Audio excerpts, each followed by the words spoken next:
भव्य मेला है ये। पशु मेला, सांस्कृतिक मेला, धार्मिक मेला। सौभाग्य हमारा कि बाबा बटेश्वर नाथ के इस नगरी में हम लोग इतना भव्य मेला लगाने के काबिल हुए हैं। और यहाँ पर जो पशु मेला है वो यही नहीं, बाहर भी बहुत प्रसिद्ध है।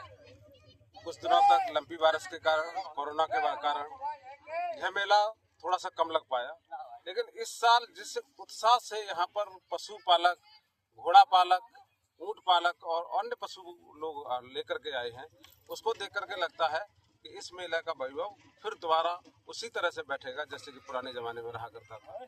मेरा सौभाग्य, मैंने अभी देखा यहाँ पर हमारे पूर्व मंत्री हैं आदरणीय उदयभान सिंह जी, उनके नाती अपना एक घोड़ा लेकर के आए हैं और उस घोड़े की कीमत बताई गई है कि 1 करोड़ रुपया है।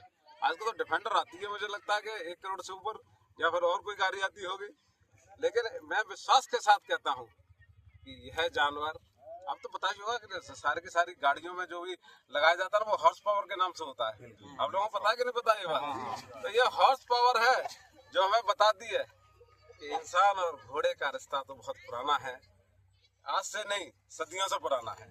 और जो आदमी घोड़े के ऊपर चढ़ गया वो समझ लो महाराणा प्रताप बन गया। इसलिए मैं तो आशा करता हूँ कि आगे आने वाली पीढ़ी को भी इस घुड़दौड़ में, यहाँ की घुड़सवारी में और घोड़ों के साथ में रहने की एक आदत डालनी चाहिए। आपको अंदाजा नहीं होगा, जो घुड़सवारी कर लेता है उसको किसी भी तरह की किसी एक्सरसाइज की जरूरत नहीं पड़ती। घोड़ा खुद भी तेज दौड़ता है, उसका दिमाग भी तेज दौड़ता है और उसका सवार का दिमाग भी बहुत तेज दौड़ता है। और वो सवार जो उसके ऊपर बैठता है ना, अपने आप को हवा से बातें करने वाला बना लेता है।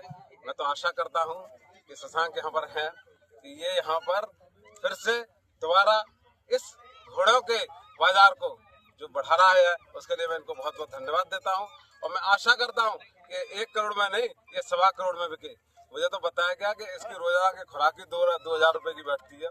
तो ऐसे घोड़े को देख करके तबीयत खुश हो गई। यहाँ पर और भी घोड़े हैं, बहुत अच्छे अच्छे लेकर के आए हैं, यहीं से नहीं, उत्तर प्रदेश से तो है ही, लेकिन बगल के सारे राजस्थान से, मध्य प्रदेश से, यहाँ तक के दूर दूर के इलाकों से यहाँ पर घोड़े लेकर के आए हैं। हम आशा करते हैं कि उनके घोड़े अच्छी कीमत पर बिकें और जिला पंचायत की तरफ से उनको कोई परेशानी हो तो हमें तुरंत सूचित करें। पानी का, रहने का, भोजन का, लाइट का और सुरक्षा का। हमारे साथ मेला प्रभारी भी हैं सतीश कुमार जी, ये सुरक्षा का पूरा इंतजाम रखेंगे, हम आपको विश्वास के साथ दिलाते हैं। बस आप सांस्कृतिक मेले का आनंद लीजिएगा। अब 18 तारीख को हम इसका उद्घाटन करेंगे।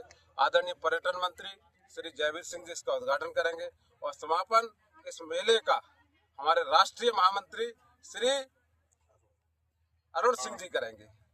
मैं आशा करता हूं कि जो भी खेल हमें यहाँ पर कराएंगे, अब यहाँ पर T20 होगा, वॉलीबॉल होगा, कबड्डी होगा, यहाँ पर दंगल होगा, इसके अलावा भजन गायन होंगे, रासलीला होगी, रामलीला होगी, मतलब विभिन्न तरीके के सांस्कृतिक प्रोग्राम होंगे, भजन संध्याएं होंगी।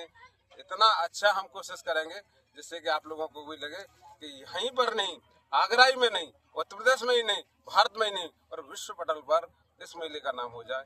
हमारी सरकार भी बाबा ब्रह्मलाल के इस एरिया को बहुत ही दिव्य, भव्य और अलौकिक बनाने में अपनी कोई कमी नहीं रखेगी। हम आपको विश्वास दिलाते हैं कि तकरीबन 200 करोड़ रुपए अभी आए हैं। सब काम धीमे धीमे होते हैं, कारण यह है कि ये जो बनाया जा रहा है उसके अंदर बहुत पच्चीकारी करनी पड़ती है, इसलिए थोड़ा सा लेट हो रहा है।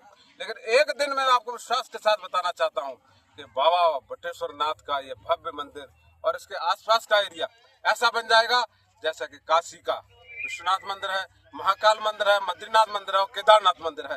एक बार हमारा नाम भी इसी तरह से होगा। डॉक्टर राजेंद्र सिंह, हमारी सरकार भी ये कोशिश कर रही है कि विरासत को विकास के साथ जोड़ करके एक नया काम किया जाए और आत्मनिर्भर बनाने में हम आप लोगों से भी निवेदन करेंगे कि आज के दिन में आप लोगों से निवेदन करूंगा कि हम स्वदेशी घोड़े लेंगे, हम स्वदेशी गाड़ियां खरीदेंगे, स्वदेशी मोमबत्तियां खरीदेंगे, स्वदेशी झालरें खरीदेंगे और घोड़े और जो ऊंट आते हैं ना और जो खील आती हैं वो तो हमारी स्वदेशी होती हैं।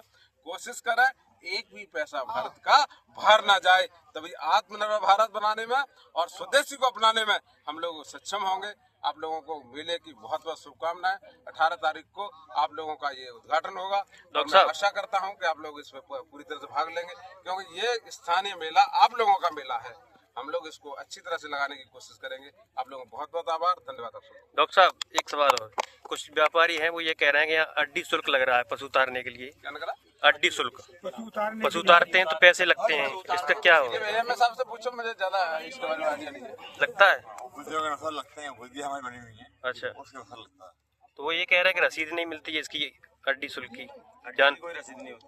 उसे दे देंगे। नहीं, जो भी काम हो आप लोगों ने ईमानदारी से और बिल्कुल पारदर्शिता से करिए। मैं ये नहीं जानता कि क्या लगता है क्या नहीं लगता है, जो मुझे बताया गया, लेकिन जो भी काम होगा वो पारदर्शिता से होगा और ईमानदारी से होगा। यहाँ पर कोई लफड़ा नहीं है, कोई इसी तरह का 2 नंबर का काम नहीं होगा। ये मैं आपको विश्वास के साथ करना चाहता हूँ। जो भी जरूरत होगी वो आपकी लिया जाएगा और वो इसी मेले में खर्च किया जाएगा। बल्कि हम तो आपको साफ साफ बताएं कि हम लोगों को तो इस मेले से बहुत रहा जाएगा तो कोई मतलब नहीं है। यहाँ पर तो खर्च ही खर्च करना है, क्योंकि बाबा बटेश्वर नाथ की कृपा है कि इतना करने के बावजूद भी उनकी कृपा से हमें और भी बहुत जगहों से मिल जाता है, जिससे कि हम लोग अपने क्षेत्र में विकास करने के लायक रहते हैं। धन्यवाद आप सब लोगों को।